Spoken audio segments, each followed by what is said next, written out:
Hi, it's Steve from PartSelect. Today we're going to show you how to change the bimetal thermostat on your refrigerator, and it's a really easy job. All we're going to need is a Phillips screwdriver, a 1/4-inch nut driver, a flat blade screwdriver, a pair of wire strippers, a roll of electrical tape, and a few butt splice connectors. Let me show you how we do it. Now, to do this repair, we are going to be working near some electrical circuits, so we suggest that you disconnect the power to the refrigerator first. And next, we're going to open the freezer door, and if yours has a ice dispenser in it, you will need to remove the ice dispenser bin and the auger motor assembly. So we'll take the bin out and set that aside.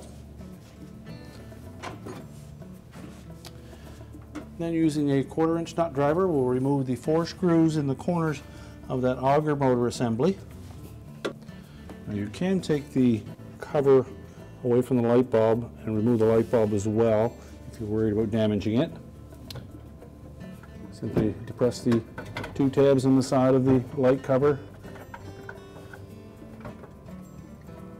and then slide it off and remove the bulb. And then we can lift that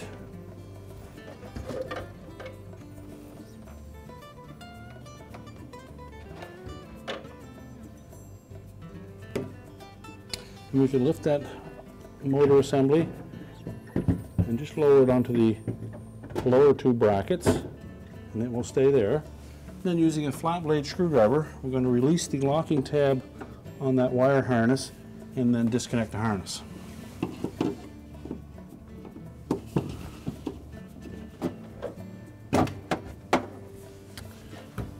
Now, with the harness disconnected, we can lift that complete assembly out,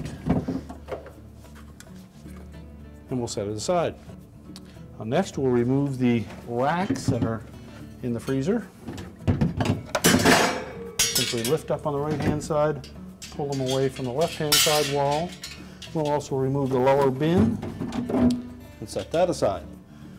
Now, next, we're going to remove 6 Phillips screws that secure that evaporator cover at the back. Now, the next step to remove that evaporator cover would be to reach in under this cardboard cover at the top and just gently pull that away. It fits into a little channel at the back there. We don't need to completely remove it, just pop it loose. We can then lift up on that evaporator cover and let it slide out of the opening.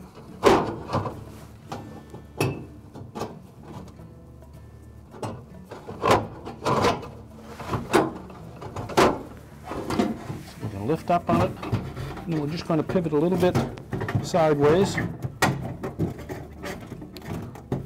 we can pull it up past the shelf brackets. And once we clear those 2 brackets for the lower bin, we can twist it sideways and remove it completely from the freezer.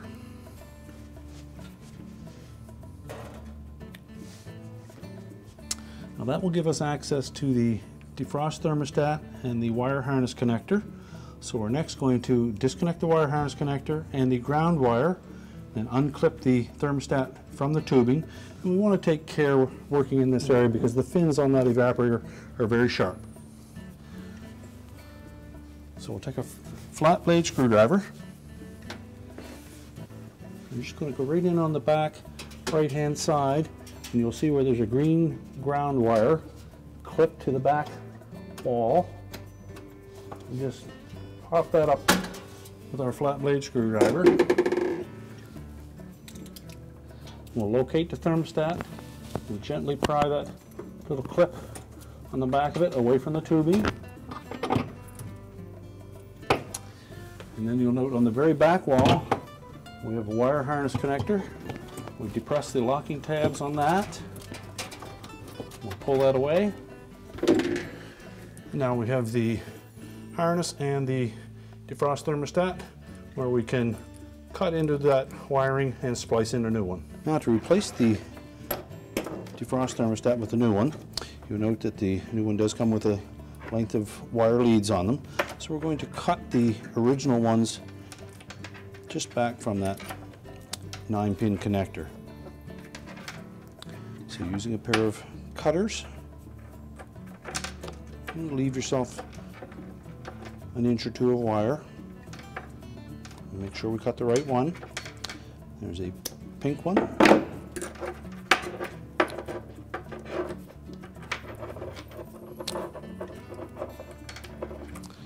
And a brown one.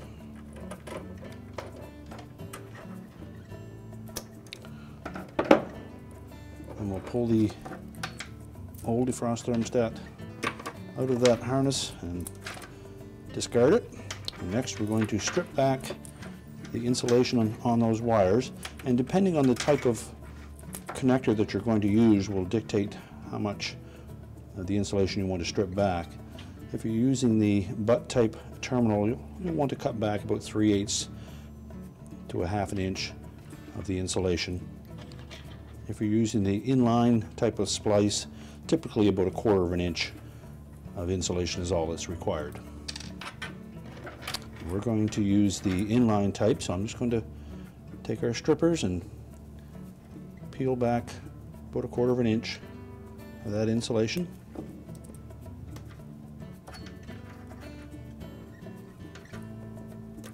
And I'll twist that copper to make sure it's nice and tight. Do the same thing on the brown wire.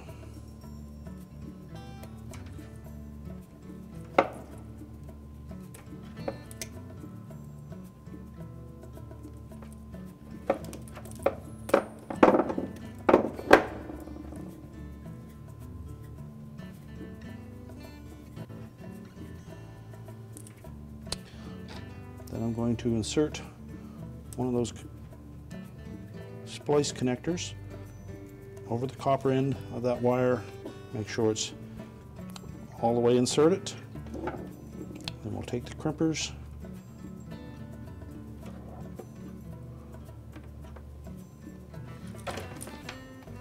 squeeze it firmly. Just give it a tug to make sure it's nice and tight.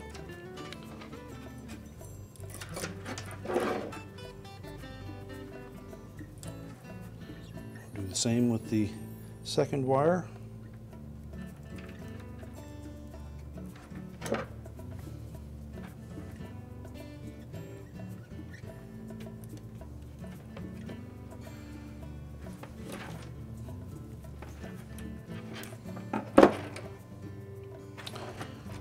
Next we'll prepare the leads that are on the replacement thermostat. And normally they come with the insulation already cut and ready to peel off.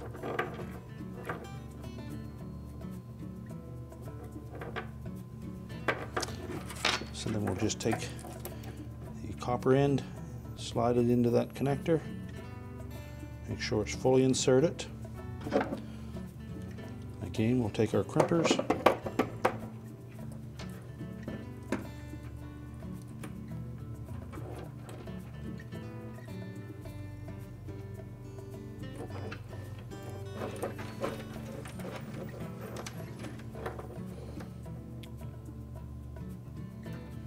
make sure it's bottomed right out in that connector, and then crimp it tight.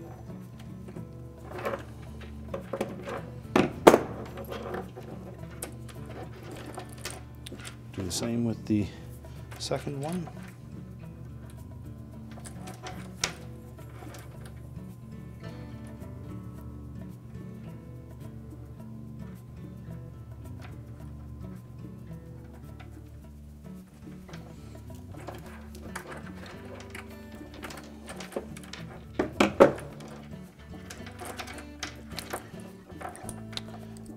Now, because these are in a damp environment, we suggest that you take a little bit of electrical tape and wrap those connections just to make sure that we keep as much of the moisture away from those so that they don't deteriorate.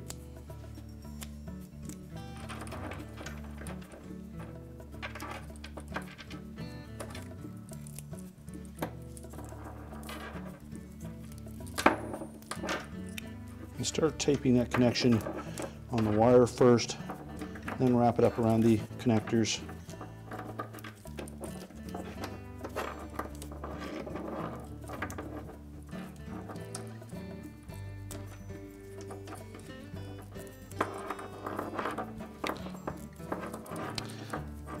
we'll take a second piece and just tie all those wires together.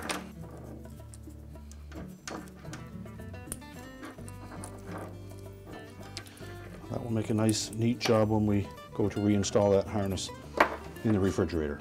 Now, when reconnecting that harness assembly with the new defrost thermostat on it, we'll keep in mind the locking tab on that connector goes on the bottom. So we'll start by inserting that into the receptacle at the back and push it in far enough so that you hear it snap and lock into place. Just give it a sharp tug to make sure that it is connected properly. And next we're going to tuck that ground wire in behind.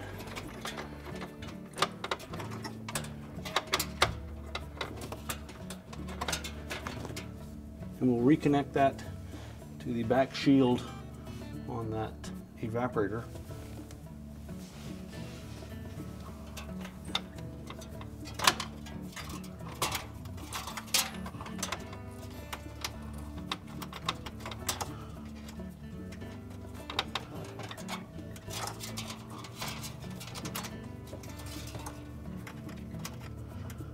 And again, use caution working near those evaporator fins. They are very sharp.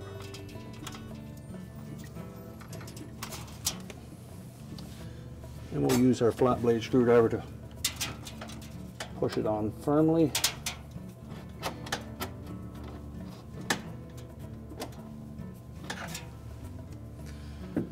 Next, we'll reconnect the two single connectors to the defrost heater.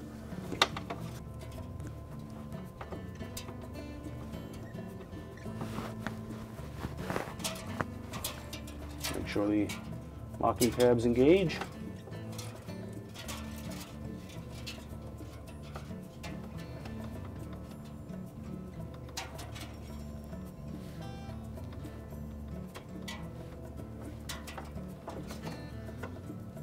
Then we'll reconnect the wires to the evaporator fan motor.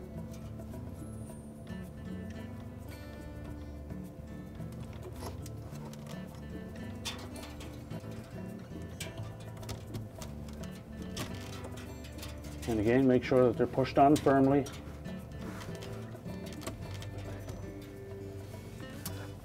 And now we'll reattach that defrost thermostat to the tubing on the evaporator. We're going to position it just back of this joint between the copper and the aluminum using the clip that's on the back of it.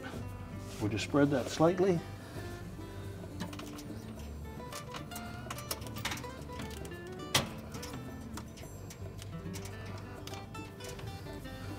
We're going to push that up in close to this adhesive. Tuck that wire in behind. Make sure it's free from the fan blades. We'll wrap that adhesive back against that defrost thermostat. And now we're ready to put the cover back on. So we're going to lift that up far enough to get it in beside all these shelf clips on the right.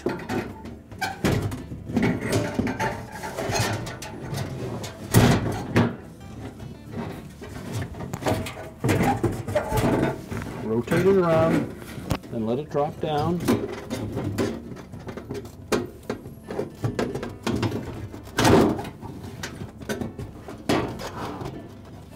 There are two little tabs on the top of that evaporator fan motor bracket. Will fit into two slots on the cover, so make sure those are engaged. And we'll pull that right down past where it needs to go. Just tilt it out enough so we can lift that cardboard panel at the back up far enough to come over top of it.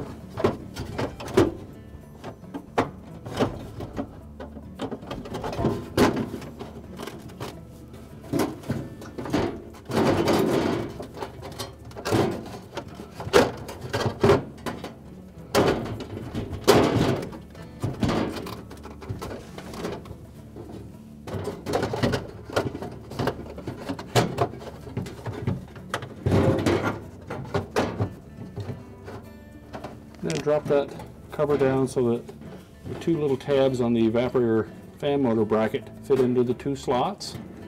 And then we can press that back cover back into position. Now we can replace the 6 Phillips screws that hold that cover in place.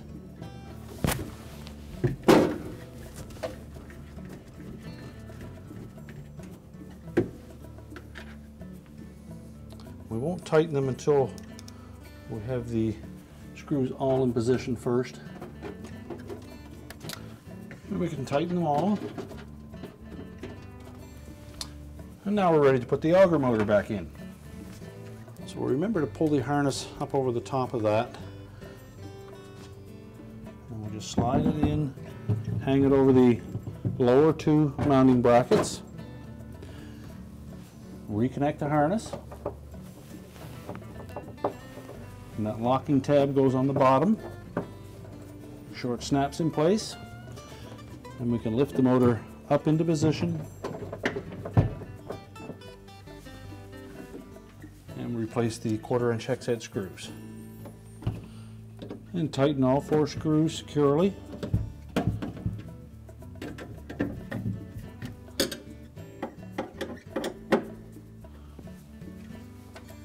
Next we'll replace the light bulb.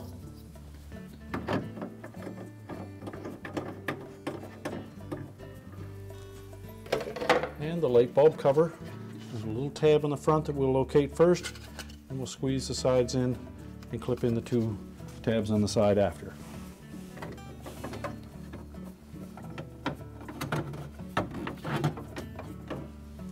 Next we can put the lower bin and shelves in.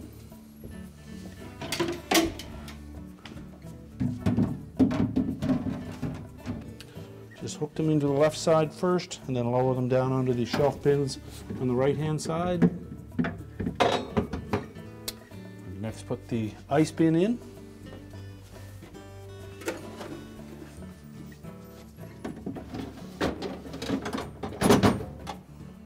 Make sure that it's back all the way and is locked in position.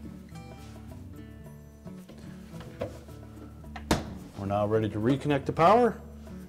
And our repair is complete. I told you it was an easy job. Thanks for watching, and good luck with your repair.